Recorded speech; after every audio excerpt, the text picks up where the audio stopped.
Beyond the Black has a brand new album, Break the Silence.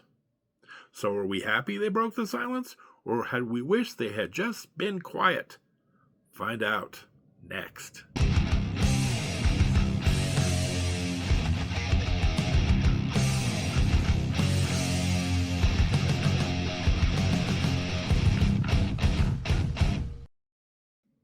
Welcome, metal enthusiasts, to a brand new episode of The Metal Dude Abides. Tonight we're going to be reviewing the very new album from the band Beyond the Black. Now, Beyond the Black did put this album out the very first week of January, so you're wondering, why so tardy?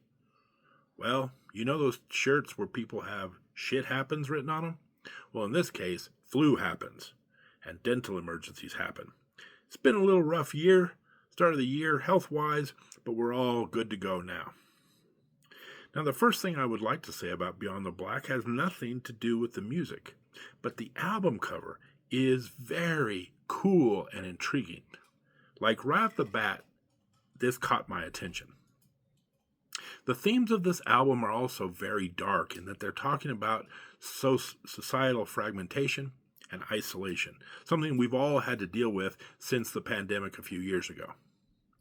Finally, I've never been a big fan of this band, but a couple of the singles that they released teasing this album really caught my attention.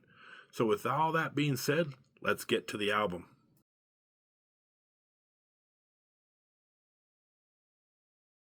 Now, if you've ever seen any of my album reviews, you know I like albums to get off to a hot start. Usually something fast and heavy. And Beyond the Black does so here with their very first song, Rising High, a perfect opener for this album. Now, one thing about Beyond the Black that's very interesting, and we're seeing that a lot in this modern metal, is there's a lot of cultural diversity to their music. And here, it seems as though they have some very strong reggae overtones in the middle of this metal song, which makes for a very cool opener.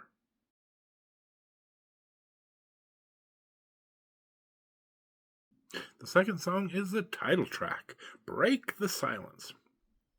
Now, Beyond the Black is technically classified as a symphonic band. And that may be true, there is some symphonic elements to their music, but I think they're much more than what I think of with a symphonic metal band and have a much more diverse sound. But having said all that, if there's a song on the album that kind of sticks to more of that symphonic, straight-ahead trope, it is this song, Break the Silence. Now, this has some very light choruses, but they also have some thundering riffs and verses. Really nice dichotomy between the thunder and the lightning, if you will. And the drummer on here, Kai, really brings it, one of the best drumming performances across the entire album.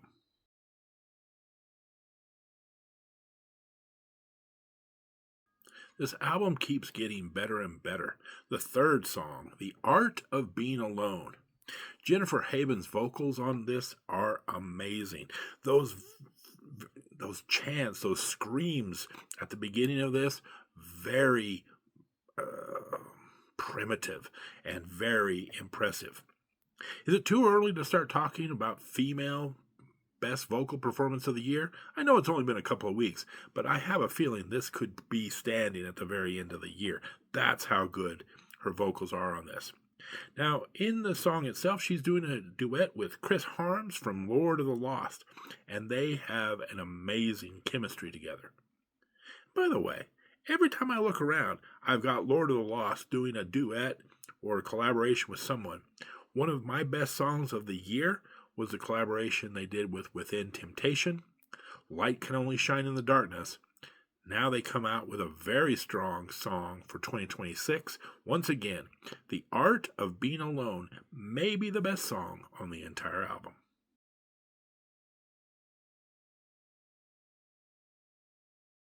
After the first three songs of this album, my radar is up.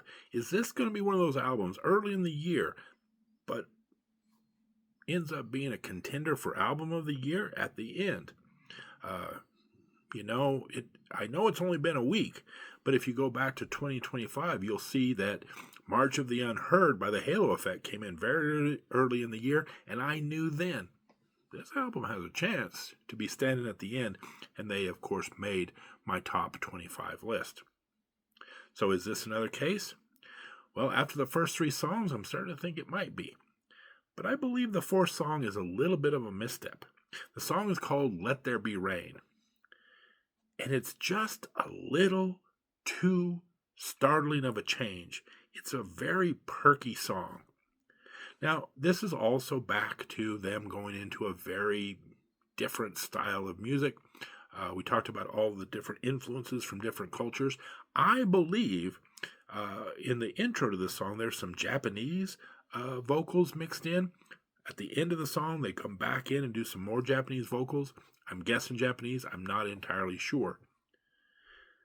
But it kind of sticks out like a sore thumb because you have moody, moody, moody, and then this seems to be bright and hope and everything's going well.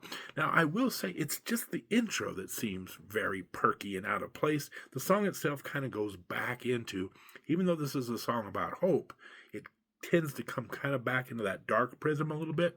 So I think the intro is what throws the whole thing off. It seems like right here, they're just trying to do a little bit too much, trying to be so expansive and show such a diverse skill set that they kind of have a little bit of a misstep, and the album kind of gets a little off kilter right here.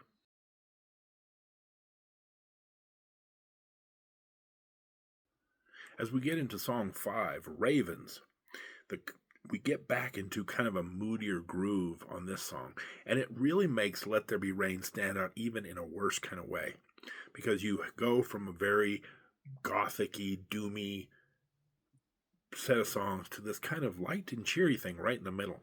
And again, I think it's just an example of this band obviously has a lot of talent, they have a lot of diverse interests, but sometimes you gotta watch for flow, because if you put a song like Let There Be Rain in the middle of these 2 more somber tunes, it can really kind of throw things off.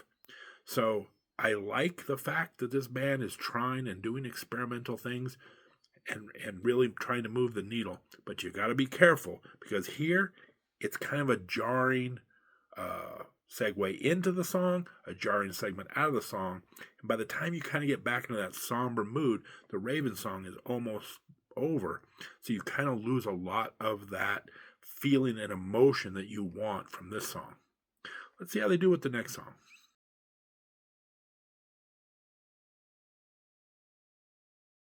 If you're familiar with my reviews from other albums, I will always tell you what the best track on the album is, and I'll always tell you what my least favorite track on the album is.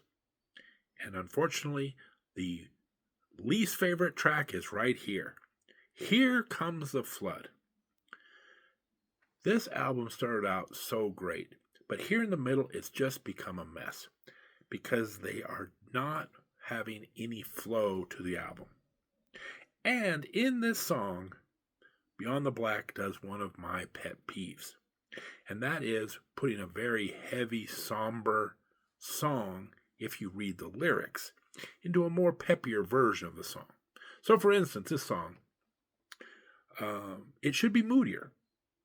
Here comes the flood. Let me give you a couple lines from here. Waves crashing in. No chance to escape. That's some pretty heavy stuff right there. And yet it's delivered in like we're partying at a dance club. Very upbeat. There's even at one point, one of the band members, I'm assuming, is doing like this electronic voice. You know, here comes the flood in kind of this distorted robotic voice. Nothing fits in this song. I believe that one of the mistakes that permeates modern metal is you need to have the tone of the song match the lyrics of a song. You can't have a peppy song delivered somberly, and you definitely can have a doomy, fateful, horrific song sing in a very upbeat tone. Once again, I think they're trying to do too much here. I think they're trying to bring their sound all over the place, and that can sometimes, one of my favorite albums of last year, Cavo Luis. They go all over the place on that album. And that's what they're trying to do here. But, tip to all metal bands. Make the song and the mood match. And here, they completely go in opposite directions, and it really makes this song fall flat. The worst song of the album.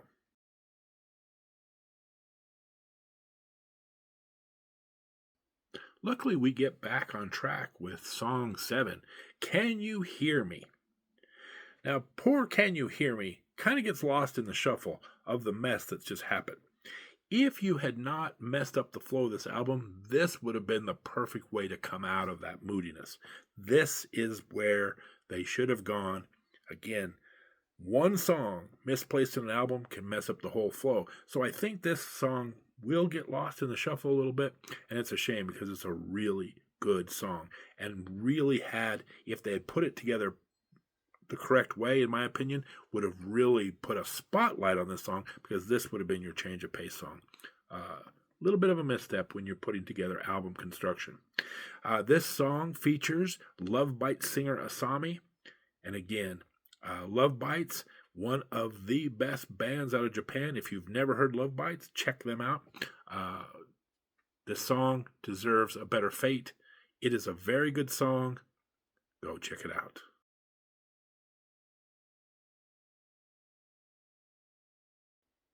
Track 8, we really get back into kind of a moodier place on the album. But again, I want to just focus on the transitions, because here, the transition from the previous song to now is much more gentle, much more of a generic flow to it. In fact, the rest of this album is very strong. Really dig the last 3 tracks. And track 8, I'm not going to try to pronounce because I don't need you guys making fun of my terrible French, so we'll just call this the Cinema Song. It is a very moody track. Jennifer's vocals on this are terrific. It has, a tragic feel to it, yet it's somewhat sensual, and there's a lot of mystery involved in this song. I don't know how to describe it, except it's a very cool change of pace, and it really brings in the final songs of the album, which is followed up by Hologram, which turns up the intensity perfectly. And this is also where my favorite guitar solo on the entire album lives. Moves into a little higher pace, but it's done very subtly. And finally, song 10, Weltschmerz. All these foreign words that I'm completely horrifically pronouncing. It is the German word that means melancholy or weary world, which is the perfect ending to this album. And again, Jennifer's vocals on this final are amazing. She's really showing off her prowess here on these last few tracks. So overall, my opinion of this album is this. It gets off to a hot start. It comes together at the end of the album brilliantly. My favorite song has got to be The Art of Being Alone. But if I had to go after that, it would probably be some of those last songs that we talked about. The Cinema Song, and again, I'm going to try to go in. Weltschmerz are both very good. So first 3 tracks, last 3 tracks, excellent. Unfortunately, they get a little lost right there in the middle of the album. In particularly that 6th song, Here Comes the Flood, really didn't fit in. If you had changed that to a more moodier, more appropriate tone to that song, I think this album could have reached heights that it didn't quite reach because of that. Start strong, end strong, middle's a little bit of a mess, but overall, this is probably, in my humble opinion, the very best Beyond the Black album to date. They'll learn about this album construction thing. They will continue to get better, and I'm going to keep an eye on this band because I think they have great future in front of them.